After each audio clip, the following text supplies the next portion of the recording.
ஐயா வைகோ அண்ணன் துரை வைகோ அண்ணன் துரை வைகோ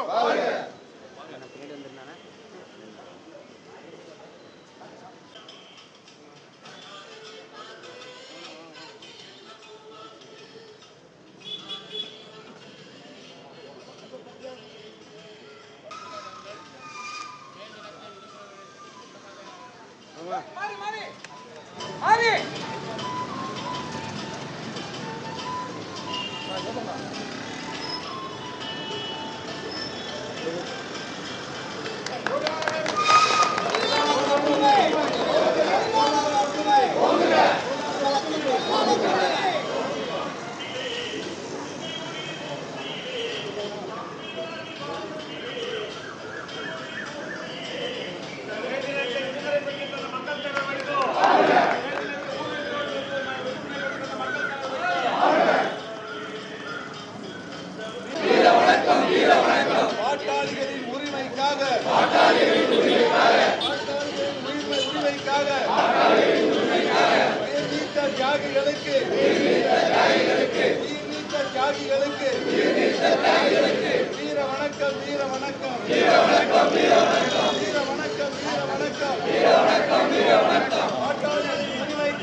தொழிலாளர் ஒற்றுமை வேதனத்தை ஊதியத்தோடு கூடிய விடுமுறை நாளாக பெற்றுத் தந்த தலைவர் வைகோ வேதனத்தை ஊதியத்தோடு கூடிய விடுமுறை நாளாக பெற்றுத் தந்த தலைவர் வைகோ வேதனத்தை ஊதியத்தோடு கூடிய விடுமுறை நாளாக பெற்றுத் தந்த தலைவர் வைகோ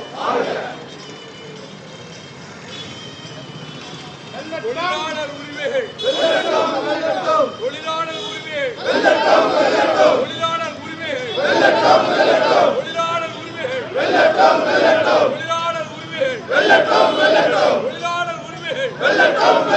தொழிலாளர் உரிமைகள்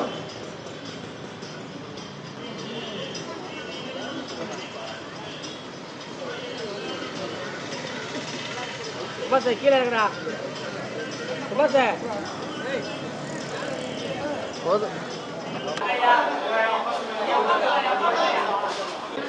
பத்திரிகை துறையினுடைய மதிப்புமிக்க தொழிலாளர்கள் என்ற முறையில் என்னுடைய மேதின வாழ்த்துக்களை செய்தியாளர்களுக்கும்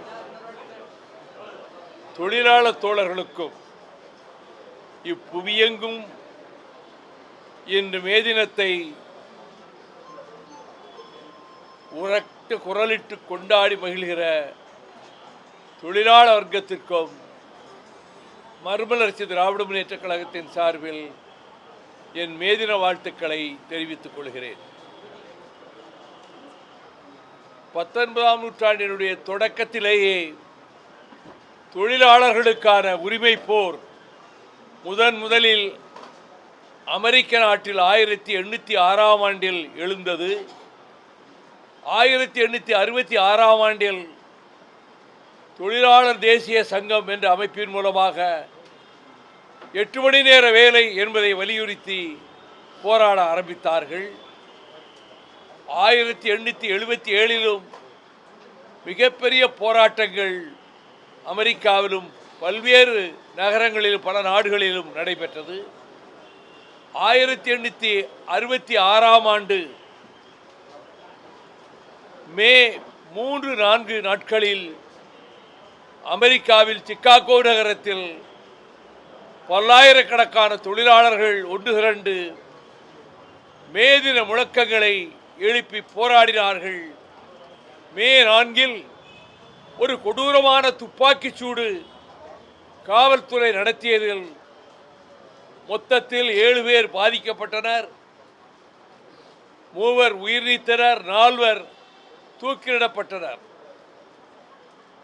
ஆல்பர்ட் ஸ்பான்சர்ஸ், August Spies, George Engel, Adolph Fischer இந்த 4 பேரும் தூக்கிலிடப்பட்டனர். 1877 நவம்பர் 11ஆம் தேதி தூக்கிலிடப்பட்டனர். அந்த போராட்டம் நடைபெற்ற இடம் ஹேமார்க்கெட் சந்தை என்று அழைக்கப்படுகிறது. அங்கு நான் 3-4 முறை சென்றிருக்கிறேன். இந்த தூக்கிலிடப்பட்ட 4 எங்கே தூக்கிலிடப்பட்டவர்களுடைய கல்லறை இருக்கிறது என்று 2 நாள் தேடி கடைசியில் அந்த கல்லறை தோட்டத்தை கண்டுபிடித்து இந்த 4 பேர் தூக்கிலிடப்பட்டவர்களினுடைய சிலைகளும் அங்கே எழுப்பப்பட்டு அங்கே உணர்ச்சிகரமான வாசகங்கள் அந்த 4 பேர் பெயர்களுக்கு கீழே பொறிக்கப்பட்டிருக்கின்றன. நாங்கள் தூக்கிலிடப்படுகிற போது ஆரவாரம் செய்த முதலாளி வர்க்கத்தினுடைய ஓங்கார குரல் காலப்போக்கில் ஒடுங்கும். இன்றைக்கு நாங்கள் கடைபிடிக்கின்ற மரணத்தின் மூலம் கடைபிடிக்கின்ற இந்த நிசப்தம் அந்த ஓங்கார குரலை விட ஓங்கி உயர்ந்து வெற்றி பெறுகிற காலம் வரும் என்று அந்த வாசகங்கள் அந்த கல்லறையிலே பொறிக்கப்பட்டிருக்கின்றன. 1890ஆம் ஆண்டு மே 1 நாளை உலகெங்கும் தொழிலாளர் உரிமை நாளாக கொண்டாடுவதென்று தொழிலாளர்கள் தீர்மானித்து கொண்டாட ஆரம்பித்தனர். மே 1 நாளில் 1917க்கு பின்னர் கிரெம்ளின் மாளிகைக்கு எதிரே மாஸ்கோ மாநகரில் செஞ்சதுக்கத்தில் தொழிலாளர்களினுடைய செங்கொடி உயர்த்தி வரும் தொழிலாளர்களினுடைய உரிமை பேரணி பிரமாண்டமாக நடைபெற்று வருகிறது. தமிழ்நாட்டில் பேரறிஞர் அண்ணா அவர்கள் முதலமைச்சரானவுடன் 67இல் கோவை மாநகரம் சிதம்பரம் பூங்காவில் மே தின விழாவை கொண்டாடி மே தினம் அரசு விடுமுறை என்று அறிவித்தார். 1990ஆம் ஆண்டு ஏப்ரல் 30ஆம் நாள் இந்திய நாடாளுமன்ற மாநிலங்களவையில் மே 1 நாளை மத்திய அரசு விடுமுறை நாளாக அறிவிக்க வேண்டும் என்று நான் வைத்த கோரிக்கையை ஆதரித்து கம்யூனிஸ்ட் கட்சியினுடைய தலைவர் அவர் தாஸ்குப்தா அவர்களும் கமல் முரார்கா ஜனதாதளம் அவர்களும் ஆதரித்து பேசினார்கள். தலைமை அமைச்சர் பிரதமர் VP சிங் அவர்களை அறையிலே போய் அன்று பகலிலே சந்தித்தேன். இன்றே நீங்கள் அறிவிக்க வேண்டும் என்று சொன்ன கோரிக்கையை ஏற்றுக்கொண்டு பிற்பகல் 2:30 மணிக்கு ராம்விலாஸ் பாஸ்வான் இரு அவைகளிலும் மே 1 நாள் மத்திய அரசினுடைய விடுமுறை நாளாக இனி அறிவிக்கப்படுகிறது என்று அவர் அறிவித்தார். தொழிலாளர்களினுடைய நலன்களை நசுக்குவதிலும் உரிமைகளை நசுக்குவதிலும் நரேந்திர மோடி அரசு முதலாளித்துவத்துக்கு ஆதரவாகவும் தொழில் முதலாளிகளினுடைய பிரதிநிதியாகவும் செயல்பட்டு வருகிறது. தொழிலாளர் உரிமைகள் நசுக்கப்படுவதை எதிர்த்து தொழிலாளர்கள் போராடி வருகிறார்கள். அந்த வகையில் நாங்களும் தொழிலாளர் உரிமைக்காக தொடர்ந்து போராடுவோம் என்பதையும் நான் இங்கே தெரிவித்துக் கொள்கிறேன். கேளுங்க. தேர்தலுக்கு பிந்தைய கருத்து கணிப்புகளை பார்த்துருக்கீங்க. பெரும்பாலான கருத்து கணிப்புகள் திமுக கூட்டணி வெற்றி பெறும் சொல்லியிருக்காங்க. சில கருத்து கணிப்புகளில் அதிமுக கூட்டணிக்கும் தமிழக வெற்றி கழகத்தினரும் பெரும்பான்மை இடங்களில் வெற்றி பெறும் சொல்லியிருக்காங்க. இந்த கருத்து கணிப்புகளை எப்படி பார்க்குறீங்க? அதிகமான கருத்து கணிப்புகள் திமுக ஆட்சி அமைக்கும் என்றே தெரிவிக்கின்றன. அதில் ஒரு கருத்து கணிப்பில் அதிமுகவுக்கு சாதகமாகவும் ஒரு கருத்து கணிப்பில் தமிழக வெற்றி கழகத்துக்கு சாதகமாகவும் அமைந்திருக்கின்றன. இது வாக்குகள் எண்ணப்படுகிற போது உண்மை நிலவரம் தெரிய வரும்.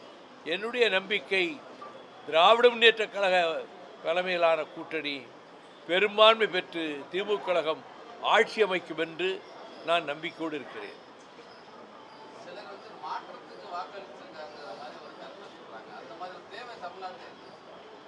அது ரிசல்ட் வந்த பிறகுதான் சொல்ல முடியும்.